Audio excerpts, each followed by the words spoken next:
Tuskegee Institute was a perfect place for me. Tuskegee Institute, the college is located in Tuskegee Institute, Alabama, the largest all-black town in the state. Now over in Tuskegee Institute, in addition to the all-black college, all of the businesses were black-owned. The local hospital and the VA hospital was run and operated by all black doctors and nurses. The Tuskegee Institute Saving and Loan, where I took out my first saving account, was black-owned. I could go weeks and never see a white person. Looking back, this is exactly where I needed to be at that point in my life, because mentally and spiritually I was completely broken and on my way to the funny farm.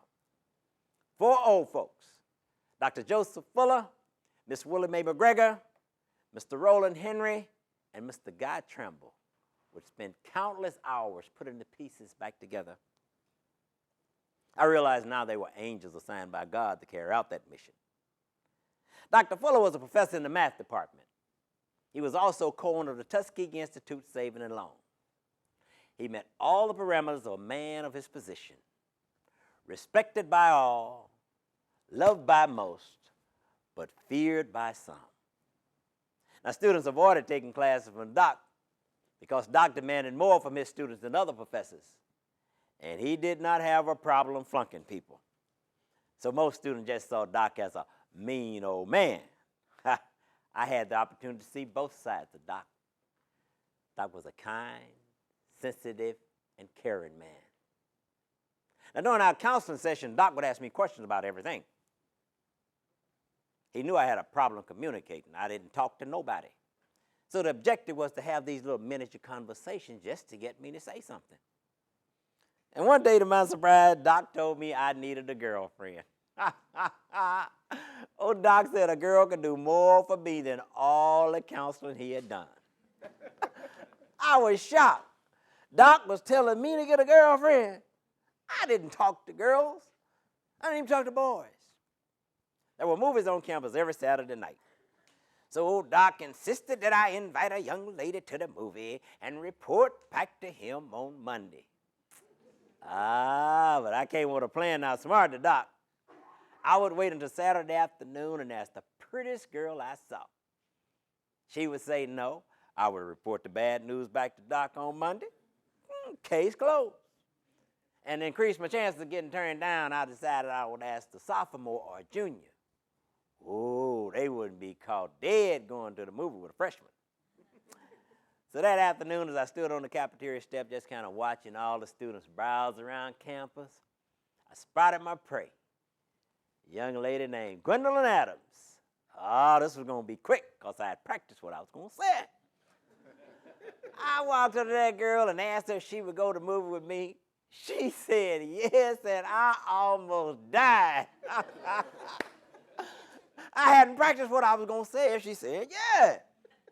So I managed to ask her name, what dorm she lived in, told her what time I would pick up, and I made my little exit, I made the mistake of wearing my green Sears suit.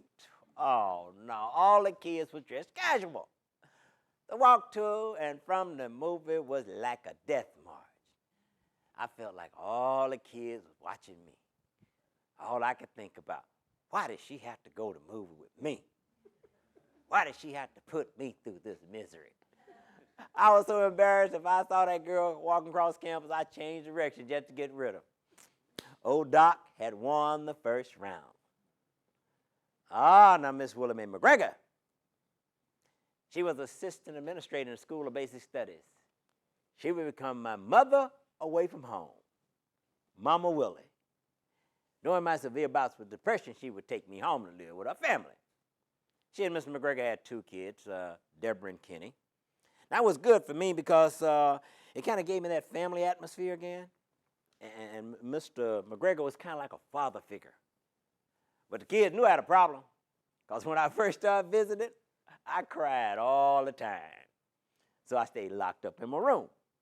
But periodically, Mama Willie would come in to console me. She had that mother's touch and those words of wisdom. She didn't give me that man routine like other folks. All right, time to grow up now. Time to be a man. Now, men don't cry. They told me I had to become a man, but they didn't tell me how to become a man. I got the impression that a man was strong, didn't cry, didn't show his emotions.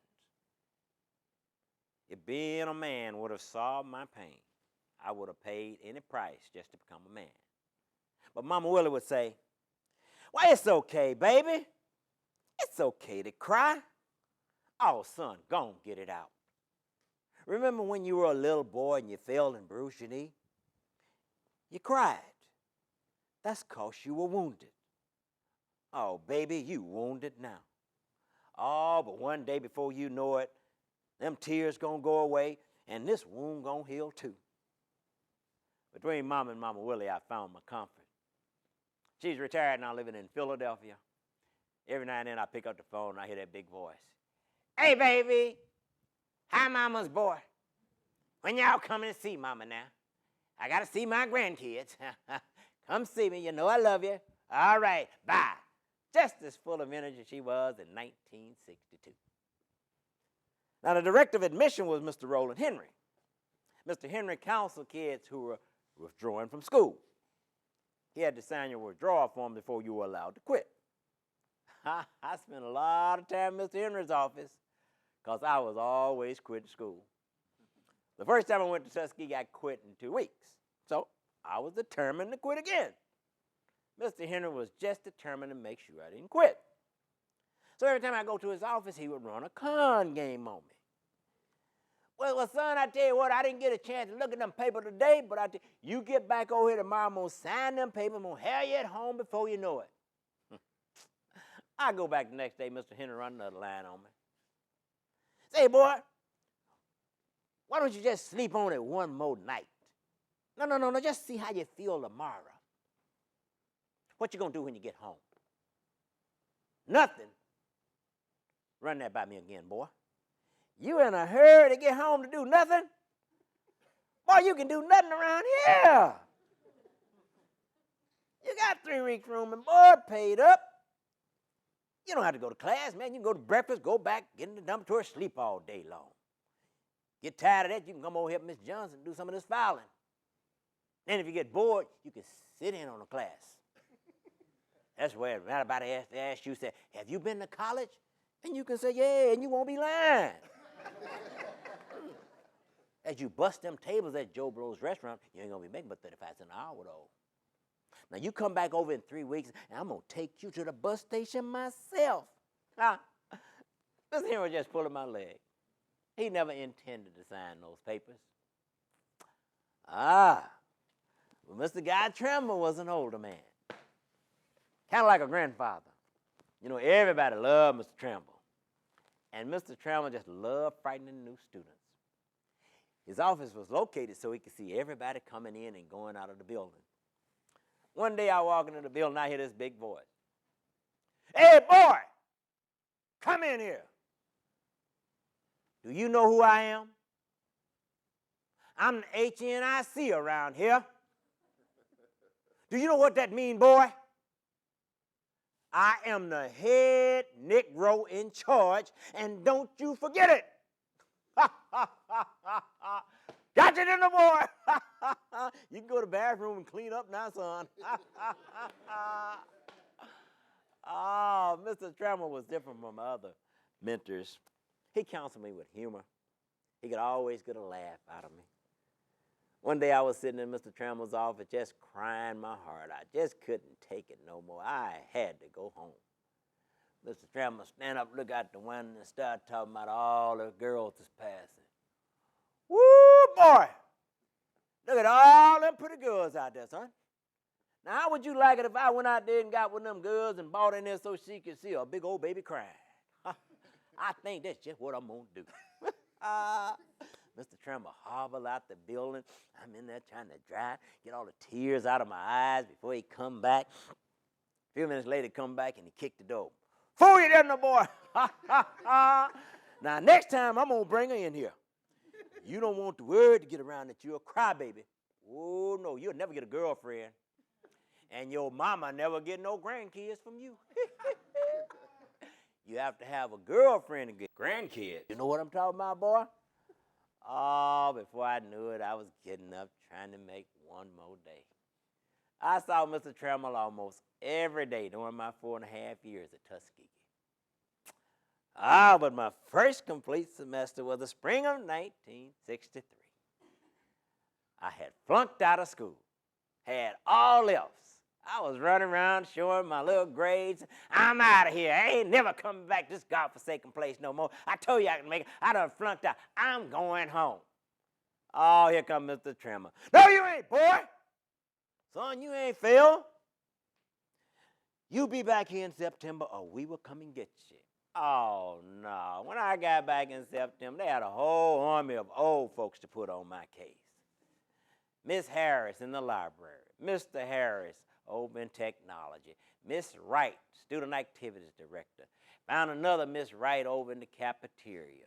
Had Miss Lampkin down in the college union, Dean Hardwick in student life, Dr. Dibble at John Andrew Hospital, and Reverend Wynn, the chaplain.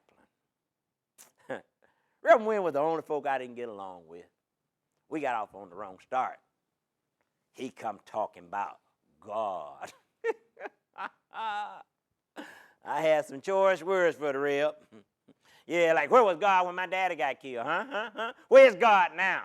God ain't thinking about us, and he just like all them other white folks. He gone about his business. One time I asked Reb, I said, why don't God let you go downtown and eat at them white folks' restaurant? I used to give Reb a hard time. Sometimes I wish I could go back and apologize to him. But, I think he understood. I was just a hurt 18-year-old kid. At the end of spring semester of 1964, I was off probation. Had my grades. I was running around showing it to all the old folks. Oh, I got a lot of hugs and a lot of pats on the back and, oh, you can do it. We know you can do it. They act like they dealt with kids like me all the time. I took my grades to the doc. Well, Doc Fuller was cool, reserved. Well, did you expect anything less? I never doubted your abilities. See, Doc was being cool because that's the way a professor's supposed to act. Shucks, I bet down inside Doc was jumping up and down, screaming like Jane Brown. Whoa, good God, he did it, hey, it's the man. Shucks, Doc was happy, I knew it. All my mentors were different, but they were all on the same page. I used to say they all went to the University of UCAN. In my toughest moment, they kept talking about, you can, come on, you can do it, you can do it. Shucks, I was beginning to think these old folk crazy. I could understand somebody who didn't know me thinking I could make it in college, but they saw me at my worst. They saw the depression. They saw the nervous breakdown. They saw anxiety. If anybody knew I couldn't make it in school, they should have known. I never really thought I could make it in school. I just got so sick of old folks. I was willing to try anything to get them off my back. I was in graduate school before I realized those old folks tricked me. I guess it's kind of hard to fail when you're getting that much loving and attention.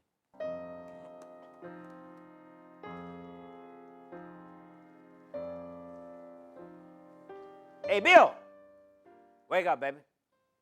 How's the temperature down there? That's a joke, man. You get it? Temperature down there. I like that one. That's a good one. I was just thinking about when you went out and got yourself killed. Oh, I guess you thought I was jumping for joy, huh? No, man, I was hurt.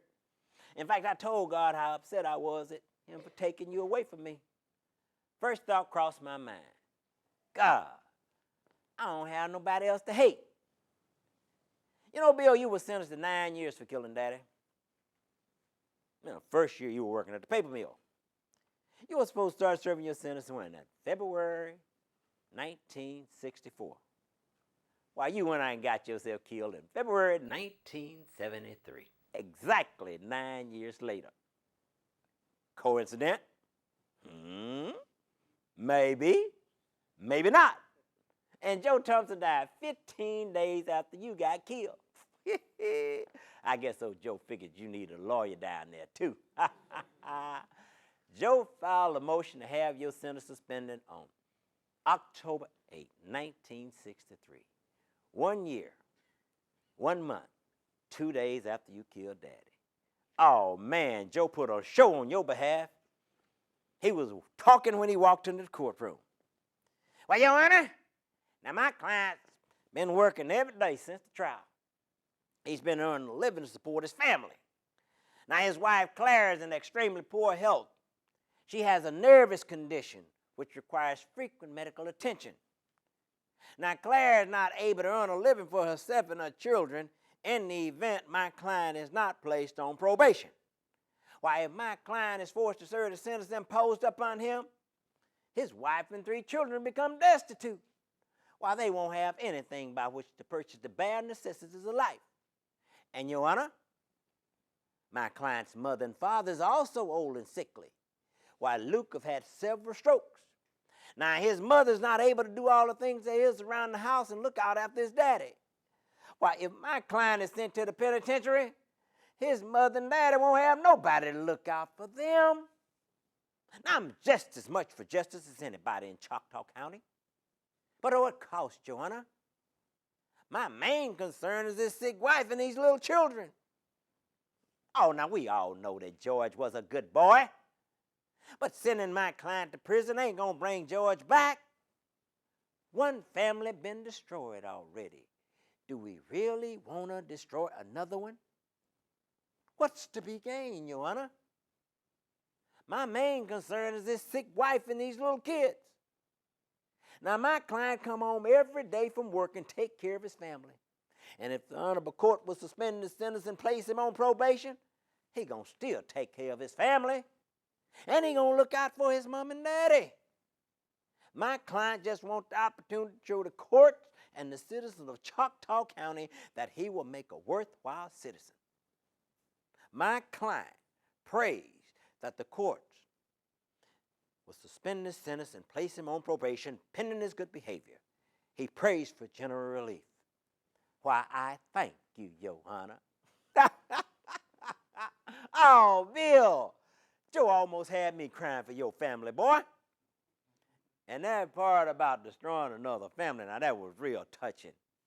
Why, we done destroyed a poor little colored family. We wouldn't want to destroy a white family now, would we? You know what I think about, Bill? I just think about all those folks who kept you out of prison and the way you paid them back. Remember how y'all lied and said Clara's health was so bad she would become destitute if you were sent to prison? Seemed like 10 years later she was healthy enough to try to break up a fight between you and her daddy. Man, they tell me she jumped between you and her daddy, bullet went through her hand, and hit you in the face. You paid her back by forcing her daddy to kill you. Why did you have to get your dad-in-law to kill you, Bill? You couldn't find nobody else to do it. And when he died, they buried him right beside you. Is that some kind of cruel family joke? The killie and the killer buried side by side. I bet y'all still turning over in your graves, huh? Disturbing all the other folks in the cemetery. Them dead folks want to probably evict y'all from the cemetery, huh? Now, that's a good one, Bill. Eviction from the cemetery. Got to give me that one. Now, wasn't that a good one? That was funny, huh? Oh, shit, if I ain't thinking about you. That's funny to me, all right? Yeah, and your mom-in-law, Miss Butts, signed that bail, remember? $5,000 just to keep you out of jail, man. You paid her back by attacking her husband, man. Then she had to sign another bond to keep him out of jail for killing you. I think Edwina Butts got a little bit more practice at building murders out of jail than she bargained for. And your mama Bernice, you paid her back by making her do her own chores. It's kind of ironic that you got killed by a family member. You know, like, how did Clara feel, man? Did she hate her daddy for killing you? Or did she hate you for trying to kill her daddy? And how did the boys feel about the granddaddy? You know, it ain't every day that granddaddy killed daddy, is it? Boy, your whole family got what they wanted. that little Billy boy didn't have to go to prison. And they all got what they deserved. I wonder if Clara in a moment of grief ever think about my mama. Mama saw her husband get killed. Clara saw you get killed. And I wonder if your grandmama ever think about my grandmama. Granny sit in that chair and died after you shot her son. Did your grandmama die in her favorite chair, Bill? I guess your whole family wonder why all this bad luck had to happen to them. I guess it was just a case of the chickens coming home to roost. You know God don't like ugly. No, no, and he ain't crazy about pretty. And you a ugly boy, Bill. You know what my Uncle Woody used to say? Well, I ain't worried about going to hell for all these little penny and sin I'm committing. By the time I get to hell, gonna be so many white folk down there, ain't gonna be no more room. St. Peter gonna hesitate me to heaven. Even good white folk gonna catch hell getting into heaven. Boy, Uncle Woody had a way with the words. I was just thinking about the way all them good white folks treated us after you killed Daddy. Miss Moe and Miss Ann, they all kept Mama informed about what all the bad white folks were saying. Now they told Mama about you getting them congratulation cards from the Klan. And our other whites were just laughing, talking about how Bill had bagged him a nigger. Sometimes I think them little white ladies caused me almost as much pain as you did. See, my little 18-year-old mind didn't need to hear that white folks was happy that my dad had been killed. And I definitely need to hear Bill bagged him a nigger. That's the same phrase hunters use when they kill a deer. That statement haunted me for years. You know what I don't understand, Bill? Why are white people so evil? I mean, why do y'all hate us so much, man? What did we ever do to y'all? Why do y'all fear us? That's what it is. Yeah, I got it down. So y'all fear us because we're stronger than you. And I know we're stronger because I look at all the white folk committing suicide. And over what? Nothing. The market went down. I lost my investment. I've been downsized out of my job. My wife left me. A few years ago, this big Navy guy got caught for wearing Vietnam medals, and he didn't even go to Vietnam. He got embarrassed and killed himself. Man, that'd have been a black man. He'd have called a press conference and explained that whole thing away. Brother would have just walked right up. Oh, these medals? Oh, no. I bought these medals at a garage sale. Huh? I just bought them because to go with the uniform. You like them? Next. Oh, no. Vietnam? No, man, that was a mistake. I said the ship I was on went to Vietnam. I got off in Hawaii. That would have been it, Bill. Case closed. You know what I wish?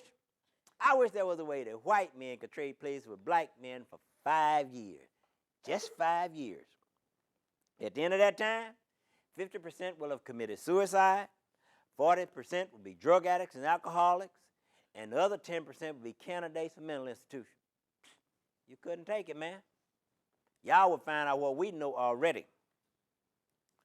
It's hell being a black man in America.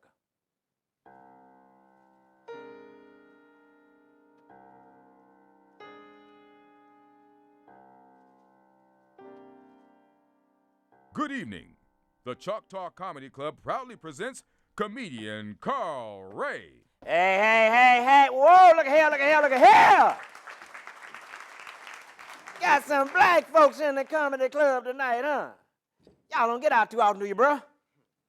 I know. Last time I worked this club, man, they had so many white folks in here, I thought I had died and gone to Utah.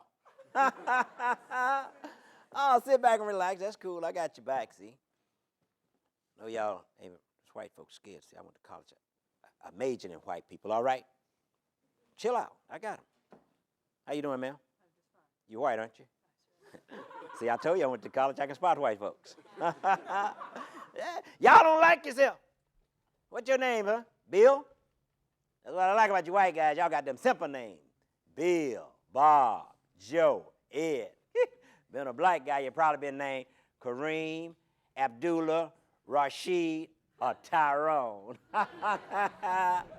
Y'all chill out, I got your back. But you know what I found out? Y'all don't like yourself. I think you want to be black. Woo, because y'all will lay out in the sun, burn up, trying to get just like that, right? You know what I mean? Yeah.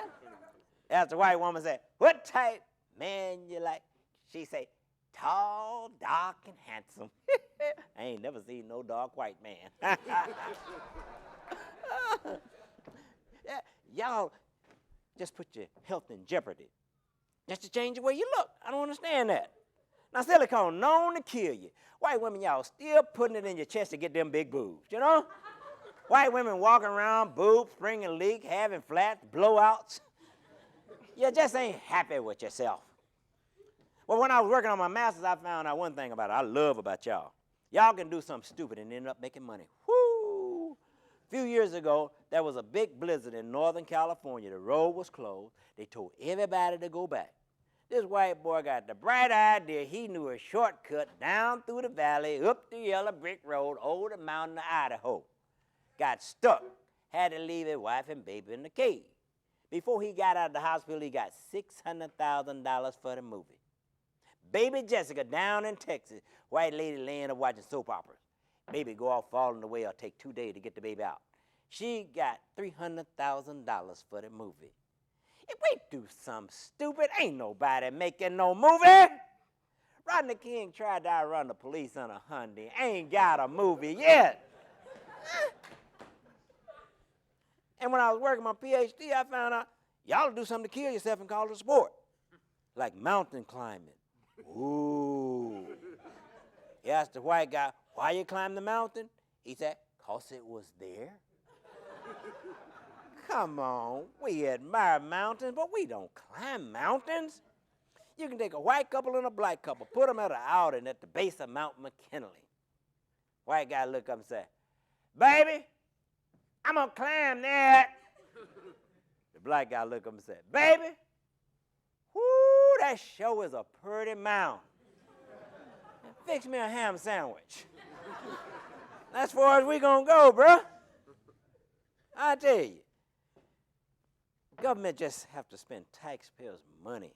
Y'all just look for death. Death don't even think about you. Death be over in Bosnia, Iraq, Afghanistan, busy. A white guy just go out and get up on his roof and start yelling. Death! Where are you, Death? Me and 27, my friend, we're going to go up in an airplane. We're going to jump out. We're going to hold hands. We ain't going to pull a ripcord. We sing Kumbaya. We're going to get in our cars. We're going to go around in circles at 200 miles an hour. We're looking for you. Government has to pay taxpayers' money just to keep y'all from killing yourself. Niagara Falls got a 24-hour security system to keep y'all from going over little barrels. The Golden Gate Bridge got a 24-hour television monitoring system observing people crossing the bridge, looking for suspected jumpers. California spent $8 million a year in salaries, benefit, equipment to keep y'all from jumping off that bridge. Then I asked myself, would they spend that money if we were jumping? Nope. They would probably make it convenient for us. Have little escalators going up the diving board, wheelchair ramps, bus stops in the middle of the bridge. Big old sign said, y'all come on down, the water is fine.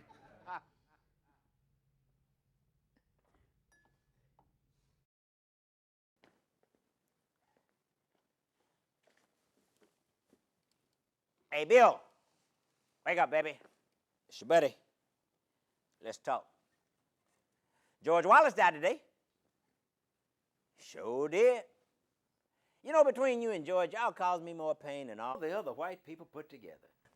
September, well, no, when was that? That was June 10th, 1963. I was working at the Holiday Inn in Meridian, Mississippi. I got a room service order that night, man, that scared the heck out of me.